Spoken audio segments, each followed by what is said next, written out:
Happy football season. This is NFL tight end Colin Thompson, founder of Not For Long Media. Trending Thoughts with Torrey Smith is brought to you by our friends over at Wealth Advisory Services. If you don't know them, you should. Located in Doylestown, Bucks County, outside of the Philadelphia area. Also down the Jersey Shore in Cape May, New Jersey. And they work with clients across the country.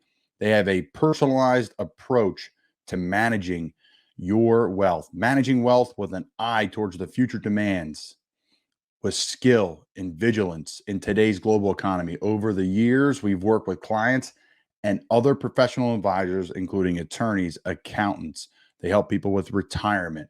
They help young investors like myself navigate the crazy climate that we are in today. So check out wealthadvisoryservices.com, located outside and inside the Philadelphia area. Enjoy Trending Thoughts with Torrey Smith. Torrey Smith with a second effort. Torrey Smith is in for an Eagles touchdown. Smith, touchdown.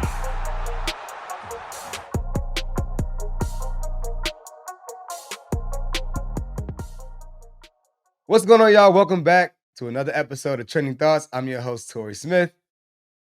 And I know I said that I was going to be there on Monday to talk about my favorite teams, how the games went, what I loved, what I didn't like. But this week was a little bit different because I woke up and my adult allergies, yes, adult allergies, because I went 32 years without anything going on. And then I woke up and I was congested, coughing, voice all messed up. And I was a little off this week. And it threw me off. But the football this weekend overall, now that I'm clear, you can still hear I'm a little nasally. But overall, the football this week was amazing. My favorite teams, as everyone knows, Eagles, Ravens, 49ers, and Panthers. 3 of those teams are undefeated. 49ers won last night, 3-0. Eagles and Ravens, 2-0. My Terps, forgot about them, 3-0, heading to Michigan State this weekend. And the Panthers are searching for a win. So it's a great situation in the Smith household right now. Teams are looking good. And also, I will call them, I'm not going to call them one of my teams, but our little stepbrothers, the Washington Commanders. They're doing extremely well, and I'm loving what I'm watching down there. I know I mentioned it last week. Sam Howell, the numbers don't show it, but he has it. There's something special about him, and I love what's going on with the Commanders and Eric Bieniemy and what they're able to do offensively to come back from a deficit the way they did. The Ravens, on their end, have been dominant on defense. Lamar looked like the Lamar Jackson that we all know and love. And to see his potential in this offense and how in control he was something special. And it's only going to continue to get better week after week after week. And the Terps, Coach Locke has the boys rolling. Can't keep starting off slow like we've been, but heading away in Michigan State, we're going to see this great mixture of young cats and some old stars that are carrying on the torch. See if that leadership comes into play heading up to Michigan State. So football, again, in the household, awesome. But this week as well, I've also just been a little off. You ever just wake up sometimes and you just like, I'm not saying like depressed, but I don't know, just whole week, I'm like, man, maybe it's because I haven't been sleeping enough. Maybe it's not eating right. I just haven't really been myself this past week, and maybe it was my adult allergies earlier on and going on through it. But things were just off. I've been having some weird dreams and some weird thoughts, and I've been thinking, into the long term a lot lately. I think it may have been from coaching the kids that we have with the East Howard County Jaguars, 9U. We are pouring into them so much, pouring into my child, high expectations for them. And I think sometimes when I started thinking about the lessons that I've learned, it's like, man, like, are they getting it? Like, do they want to get it? Right? I want them to really grasp it. So I think sometimes, maybe that weighs a little bit as well because of my own personal competitive nature. But also I'm coaching because I want them to be the best versions of themselves on and off the field. Build those habits, challenge them so they can be the best. So it's been a lot going on, just a little weird. Dreams of death, not being here, making sure I'm being a good dad, making sure I'm being a good husband. And I don't know, I think in both of those subjects, I don't think I'm an A+ student, not even an A student right now. So on a personal level, it's just some self-reflection this week. Man, I think it's always important to make time to do that, because if you don't know where you are, you don't know where you can maximize your potential. And if you don't know where you are individually without someone always telling you, right, you got to check yourself sometimes, right? Are you being who you were? And my reason for saying that is that my whole drive, I've always been consistent, and I think I've been a little complacent here lately. And so it's kind of hypocritical to coach the kids the way I'm coaching them, and even parent my kids, really parent my kids the way that I know they should be raised, but I've been kind of lax and not as on point. So looking at the man in the mirror, there are a lot of things that I can do better. And that was all just based off a feeling of just the past week and wanting to get it going, and also lack of sleep and my allergies. So probably was in my feelings a little bit. But also this morning, I woke up, and I'm not a person that really remembers dates too much. I miss birthdays all the time from people I love if I didn't see it on social media, which is awful. I started saving people's birthdays in my contacts, so it gives you some kind of little message or pops up on your calendar, right? But generally, I'm not the best with dates because I spent the majority of my life knowing that I go to school Monday through Wednesday, or I have practice this day and I'm off this day. Like I kind of was always just routine. So dates never really meant much to me. It's like, what are we doing on Friday? What are we doing on Saturday? I know it all starts back up and it looks the exact same on Monday. So because of that, not the best in the world with it, but I know that's awful to say, it hurts people around you, I think. When it's like, man, you're not thinking about my day, right? I get it. But I honestly and truly just don't think of the dates. And I say I'm gonna get better, but I really haven't, but I need to get better. Um, but today is September 21st, and that is a date of significance for myself, my family. It was the day that my brother passed away in a motorcycle accident. So it's kind of weird that I didn't know that it was coming up, and it popped up, and I had this weird random week. And similar to me missing someone's birthday until I see it on social media that day, it was kind of that same kind of situation. My wife was like, "Hey, you know what the day is?" I'm like, "No, what?" She was like, "Hey, your brother died 11 years ago today." And she's like, "Man, first of all, time's flying, right? It's been a long time, but also at the same time, I'm not a person that continues to mourn in a way that um it derails me. Um, right? I think we all mourn differently. I think I understand death a lot more now, and it's a part of life, right? I always try to focus on the good, the memories, the love, and all of that. I try not to soak in the day that we lost someone. I'd rather celebrate the day that they graced this earth. And so for me, that was easily one of the toughest moments of my life. I've had family members that have passed before, but I never had, and I guess friends had a coach pass away when I was younger, Mr. Jansen back in Minnesota. But I never really had anybody around me pass away. And so to have that happen for my brother, it tore me up. I'm not a person that's very emotional, but that tore me up. Just something you can't predict. It's my younger brother. Our family, we grew up close, and it's kind of all you had. My mom, my grandma, my siblings, like that was really my main village. So to lose a person like that suddenly, it hurt. Um, and for us, for those that don't know, I actually had to play in a game that next day.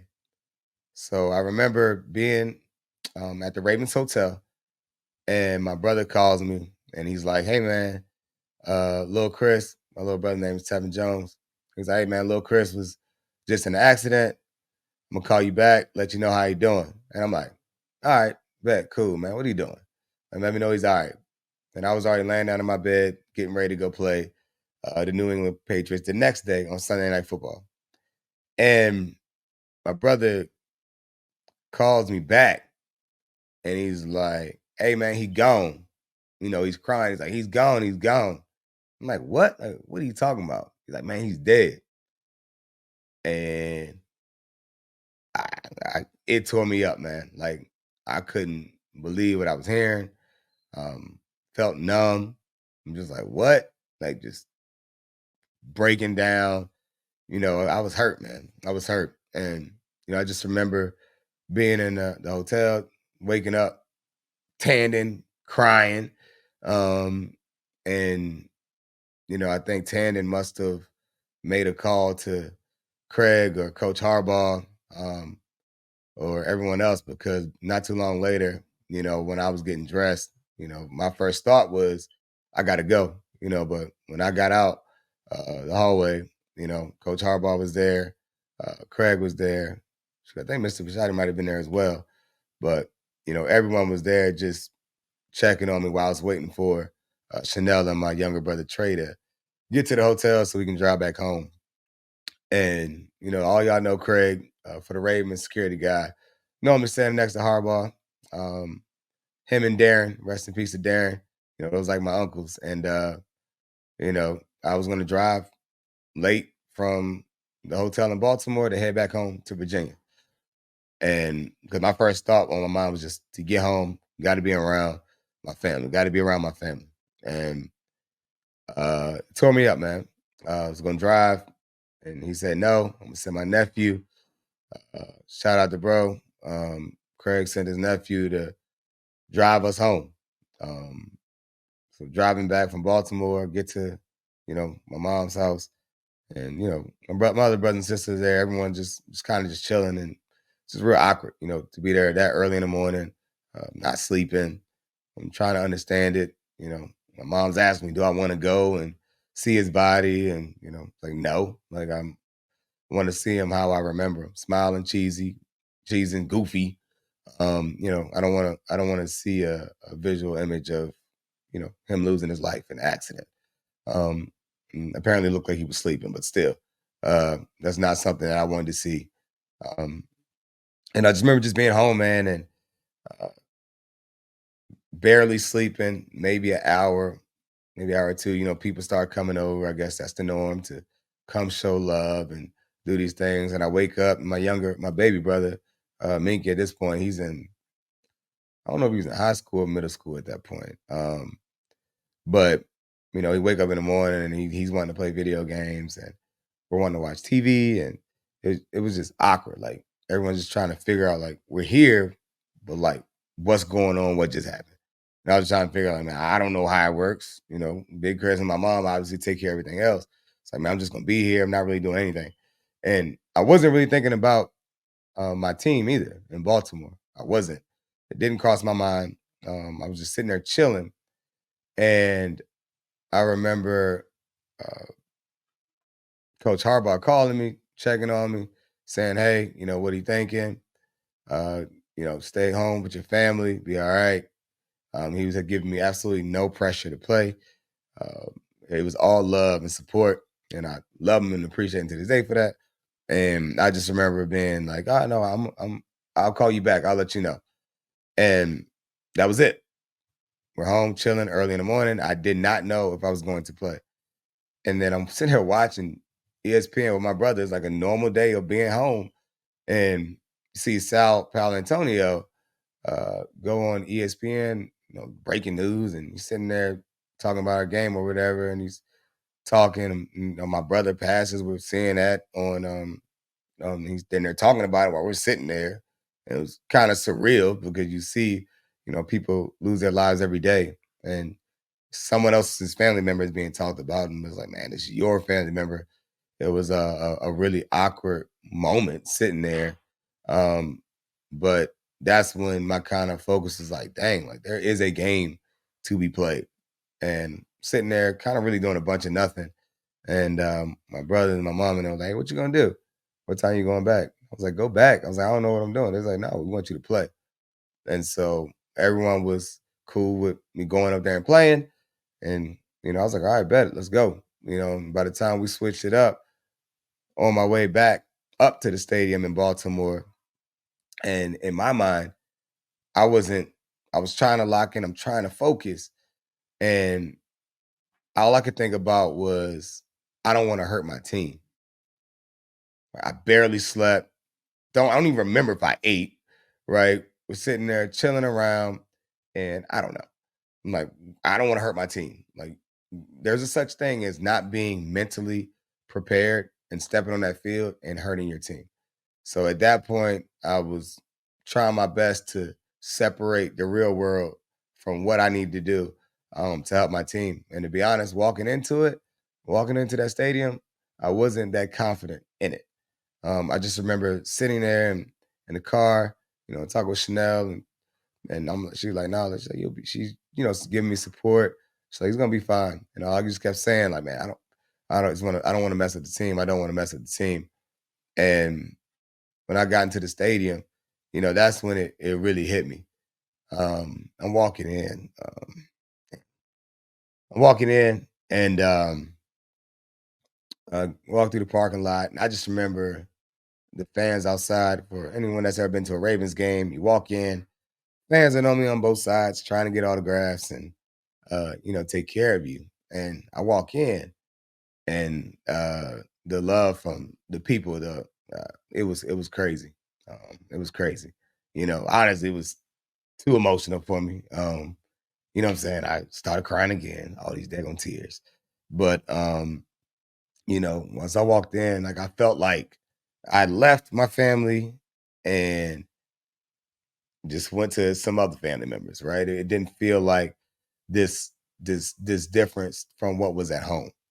And that was from the fans walking in. That was to my brothers in the locker room when I walked in. Um, and all I wanted to do was just not mess things up for them.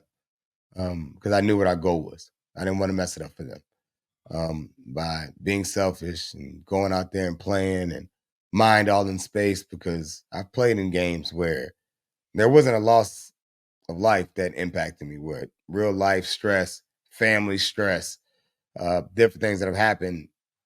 I'm fully aware now that it impacted my play on the field for stretches of the season at times in various teams and organizations. So, and I wasn't always the best at handling it. But to get back on subject, um, getting in that locker room and then locking in, that really kind of got me going. And going to field, you ready to roll. Wasn't expecting it, but they had a moment of silence for my brother. Got even more tears. I don't even know how I even had any tears left. Um, I just remember being really extremely emotional, and then, excuse me, no, it's my allergies. Uh, then as soon as the game kicked off, then it was like, let's go. I wasn't worried about anything else. I wasn't nervous anymore, and it just felt like football. Um, and that was a good place to be. I wasn't thinking about anything else. Now I knew I wanted the ball, right? I knew my folks are back home watching on TV. Like I wanted to represent our family, but it felt like ball and had a big game. Joe was able to find me a few times for a couple of touchdowns and over 100 some yards.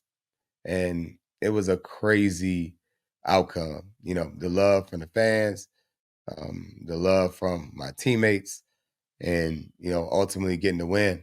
It was just something that I'll never forget. And I'm extremely thankful. I'll say this every time I see them, to the Ravens, to the fans, and really everybody across the league. Because it felt like in the time when you felt you're alone, I didn't feel that way.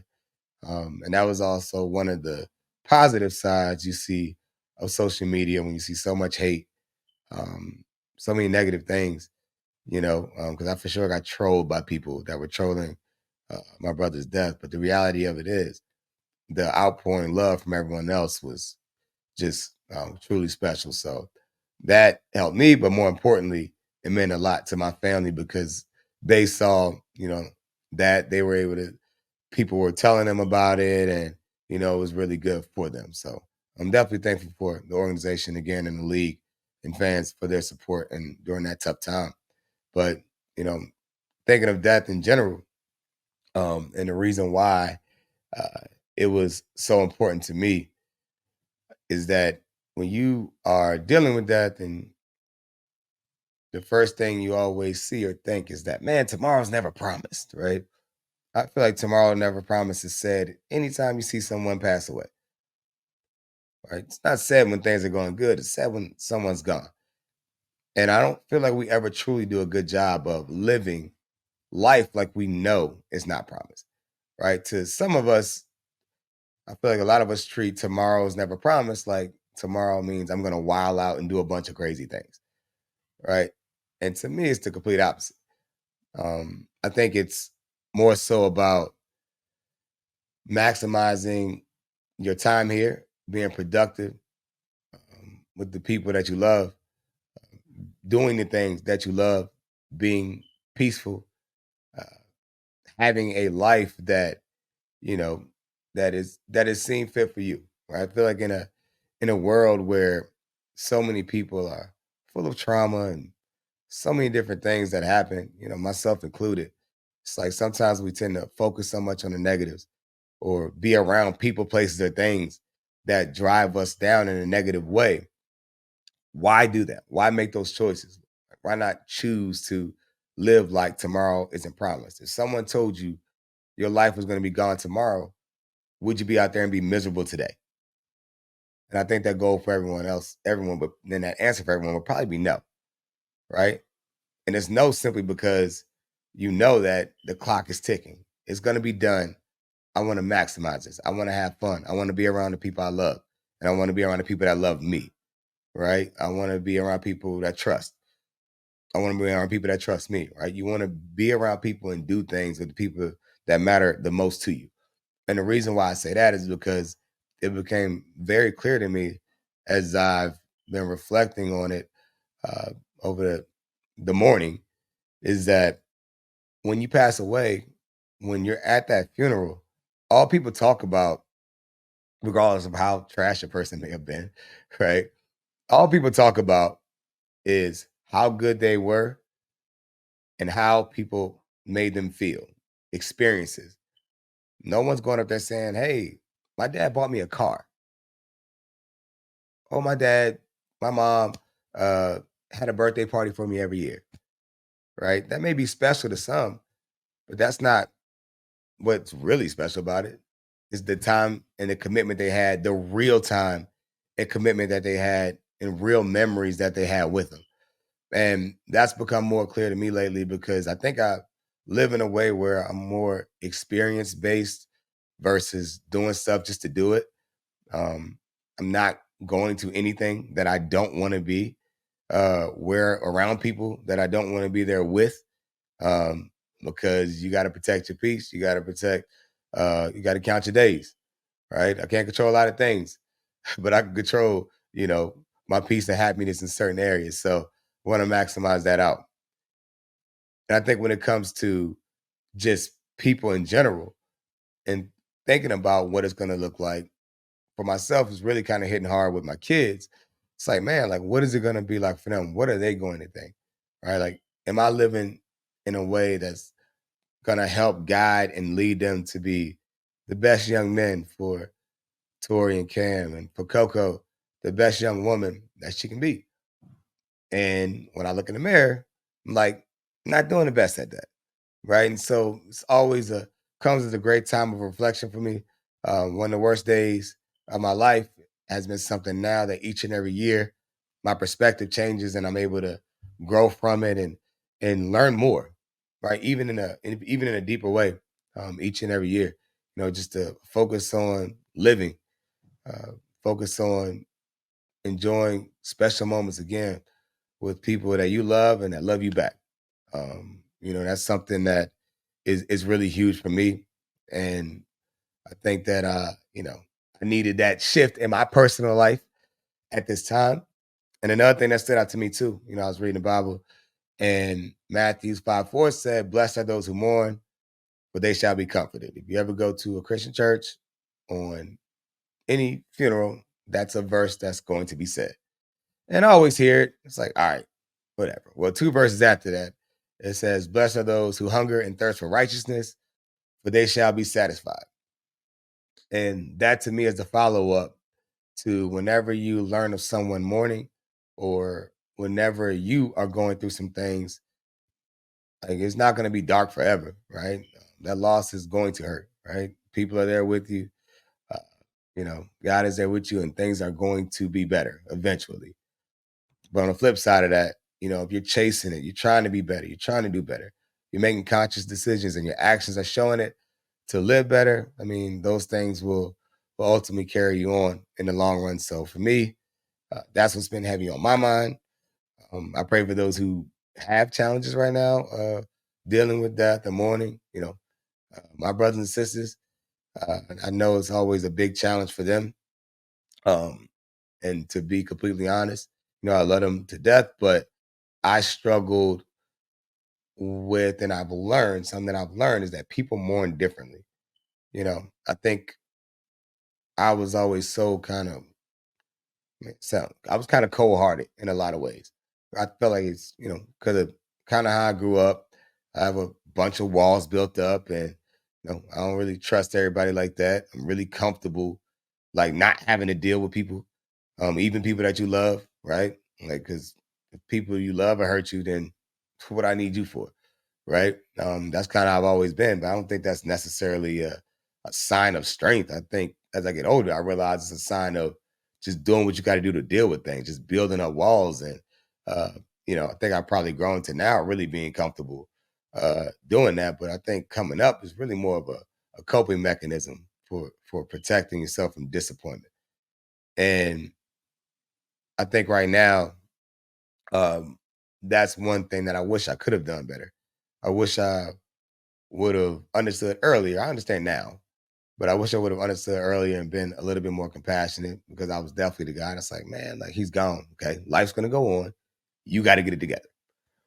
And while it may be true, I do think I was kind of awful at that. So that's a public apology to my brothers and sisters. Love y'all. Sorry.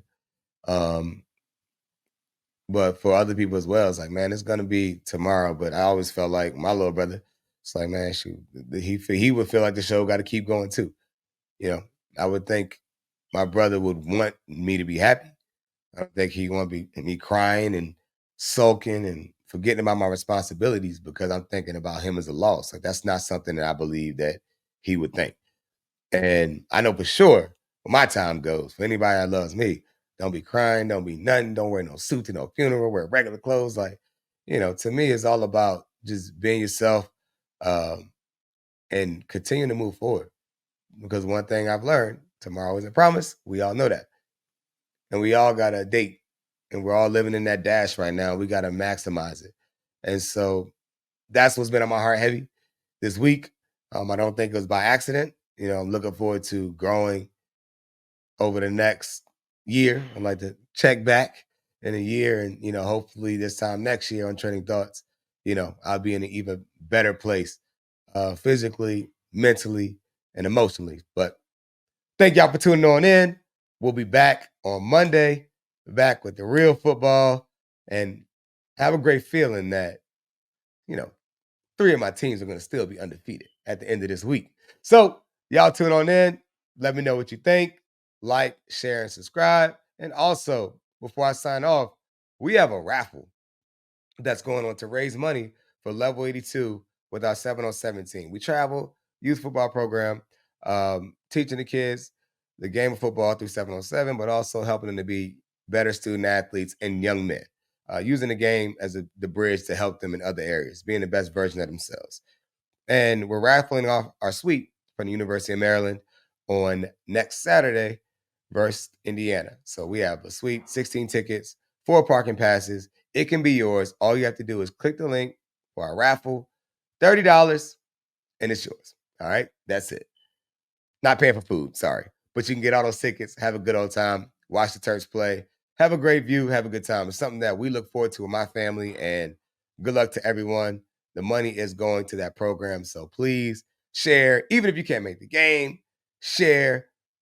And I guess since we talked about my little brother, rest in peace to him, we have a scholarship in his honor as well. So the Tevin Jones Memorial Scholarship has been given out over the last 11 years now.